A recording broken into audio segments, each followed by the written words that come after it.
Hello, everyone. Welcome back to the Galactic Core podcast. I'm Andy, your host, as always, here to, at the moment anyway, we are reviewing the What If series day by day as the episodes drop. But first of all, if you're not following the Galactic Core podcast on social media, get over to Instagram, TikTok, Twitch, Facebook. You can find the podcast on there. In terms of watching it, you can jump onto YouTube, Spotify, Apple Podcasts, pretty much anywhere that you find your podcast, you will find the Galactic Core podcast. Give a like, give a follow, make sure you're sticking around for all the episodes. At the moment, I'm also doing collaboration with Clan Mandalorian for Skeleton Crew with a live episode dropping every Wednesday. So make sure you're tuning in for that if you're into your Star Wars.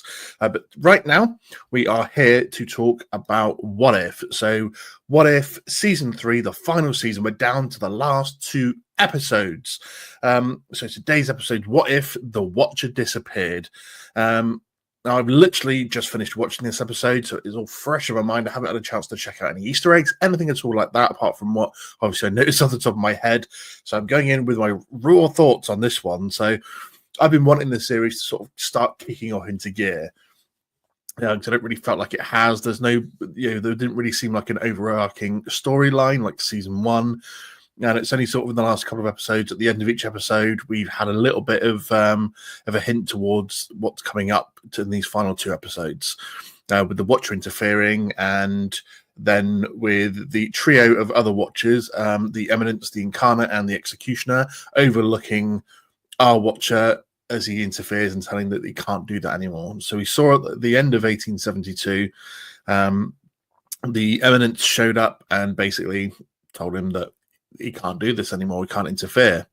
And we saw some shards of the observatory spill into the multiverse. So we kick off today's episode. Looks like we're on Xandar, and we've got Karen Gilligan's return as excuse me. For some reason, the name has gone completely out of my head of who she plays, but we know who she plays, to be fair. And she returns alongside oh my god, my mind has gone completely blank for who I saw in the episode just then. Korg is there, and also Groot.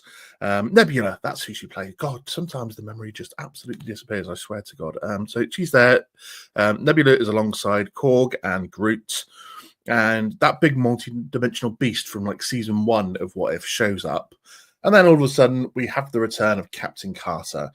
She arrives, and she's got a team in tow now, a multiversal team that contains herself, Kahori, the original character designed for season 2 of What If. And we also get Storm, the goddess of thunder. So basically Storm with the powers of Thor. And also we get Birdie. So in the Howard the Duck Gets Hitched episode, when the egg that him and Kat Jennings' character, Darcy, when it finally hatches, it gives birth to like a human duck superpowered hybrid, and it's called, and well, she's called Birdie, and we get to see it as a full grown up in this episode. She's obviously got some powers. She seems to be like quite intelligent. She seems to be a bit of an engineer as well. So interesting sort of turnaround for this character. I'm not sure I like the voice they've given the character, if I'm honest. I think they could have had a nicer voice for a multiversal, multi-powered being, so to speak. So not sure on that one. But basically, this is the team that Captain Carter is now a part of. And it looks like they go from universe to universe, saving them when they need to. So we get quite a cool kickoff to this episode, and the fact that they just show up, they got a massive ship.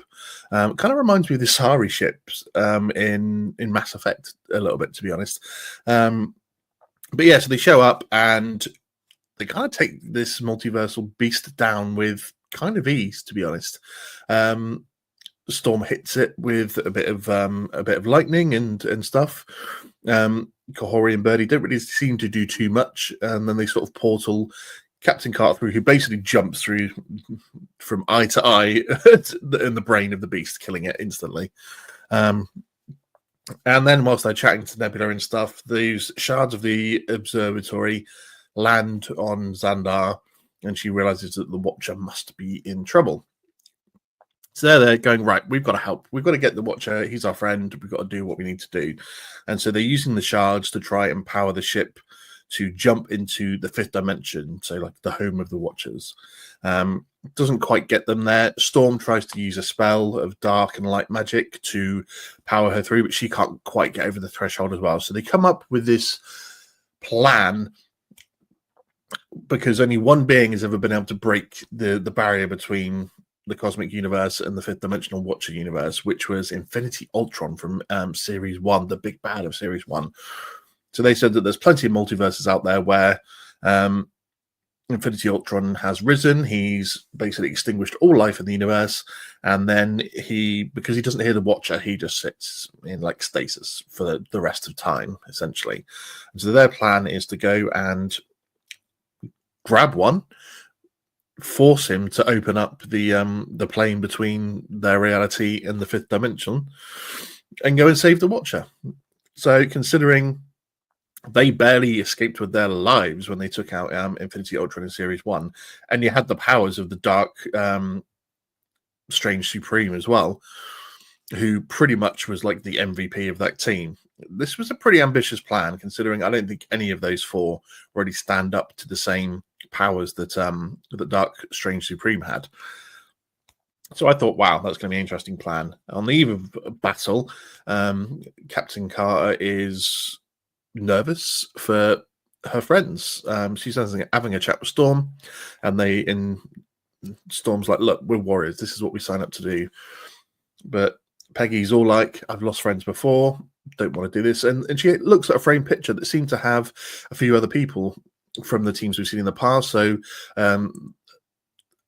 Gamora, Party Thor was in there, a couple of others that I can't remember straight off the top of my head. And so it makes you think, whether have they lost them along the way? Were they part of the team and they've unfortunately died in battle during time? That would be interesting to know. I'd be gutted if Party Thor had been killed off screen. And so she decides that basically she's going to enact this plan on her own. So she goes to see a particular Infinity Ultron, and it's interesting in the fact that she goes to do that by herself, because he could quite easily, obviously, kill her. When the others discover this is what she's done, they go off to confront Infinity Ultron, and they find her broken shield and assume that Infinity Ultron has killed her or something. And he reveals to them that that's not the case. That it looks like the Eminence showed up and basically kidnapped her. And then we get this little speech from Infinity Ultron about how he thought that destroying all life in the universe would lead to peace, but it's not peaceful, it's just empty. And that there is no peace without life, but there is no life without war. And so everything has to be in balance, anyway. I'm not sure how I feel about an Infinity Ultron redemption arc. This is supposed to be a bad guy. Having him turn and become a good guy and helping save the multiverse, I'm not sure I like that particular, the way that particular story is going. But he basically absorbs the power of the observatory shard, and he says that he can see everything, and he helps power their ship, and boom, it seems to break the dimensional barrier. And that's where the episode ends, into tomorrow's episode of what is just called What If, which is obviously going to be the finale. Is our team will have a showdown with the other Watchers. I liked the start of this episode, the battle with the Beast, even though it seemed to be defeated fairly easily. I thought it was one of the best openings to an episode this season, if not the best opening of an episode this season. So I did really enjoy that, to be fair. The intro as well, the intro being done by the Eminence instead of the Watcher, that was kind of chilling, in the fact that it was in black and white as well. That was actually quite cool. I like the fact that they did that. I'm hoping the next episode goes back to Jeffrey Wright narrating it, because it is the final episode of What If that we're getting. So I'm hoping that we get the traditional opening, but I'm not sure that we will, because it's kind of that whole like opening scroll of Endgame, when they did that differently, because obviously half the universe had been erased.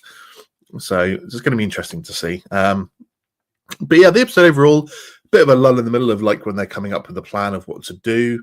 But going after Infinity Ultron, I thought was quite a cool idea. I just don't like the fact that he sort of turned so quickly and decided he's going to have a bit of a redemption arc. Whether that stays in place, and whether when he goes up against the other Watchers, he decides that he does want to destroy all life again. Who knows? We'll have to wait till tomorrow to see that one.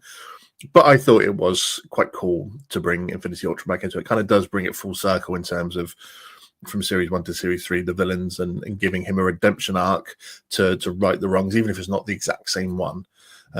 Still quite a cool idea. The fact that they have a almost like table football on their ship, and it's made up of different heroes of the multiverse was quite funny, to be fair.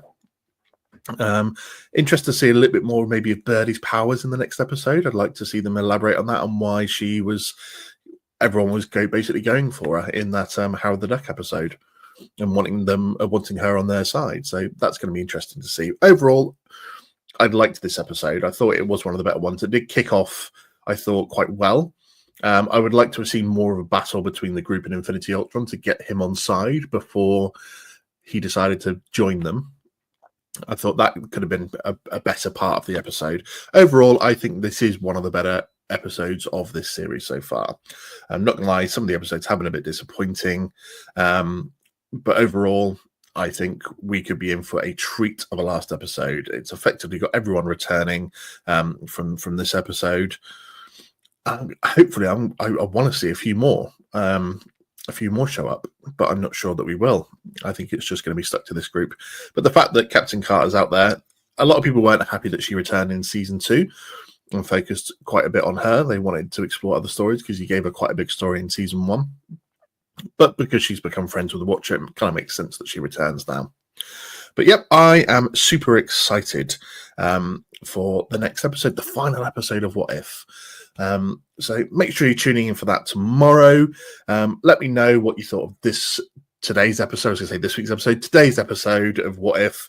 Where does it rank for this season? I think it is definitely up there as one of the better ones. But I'm so looking forward to this finale tomorrow. And of course, I will catch you then. Until then, see you later.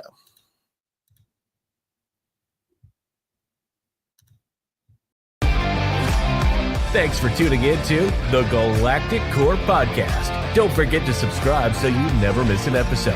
But until next time, go get your geek on.